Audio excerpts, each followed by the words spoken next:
Kung ikaw ay pinanganak ng 1929, 1941, 1953, 1965, 1977, 1989, 2001, 2013 at 2025 ay Year of the Snake ang iyong Chinese zodiac sign. At sa parating na taon mga kaibigan ay ang Year of the Wooden Snake naman ang sinasabi na ang natural na katalinuhan at kagandahan na katangian ng mga pinanganak sa mga taon na ito ay lalakas ngayong 2025. Sinasabi rin na tiyak na ito ay isang maunlad na taon para sa pera at paglago nito.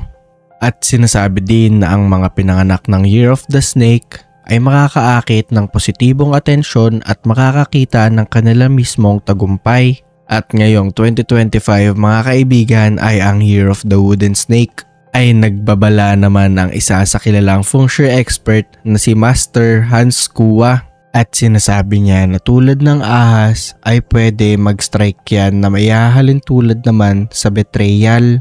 At ang venom daw ng ahas ay nagsisimbolo ng sakit na pwede maging major issue ng mga ito sa kanilang tahanan. Mga kaibigan, paalala lamang na nasa sa atin pa rin nakasalalay ang ating mga kapalaran.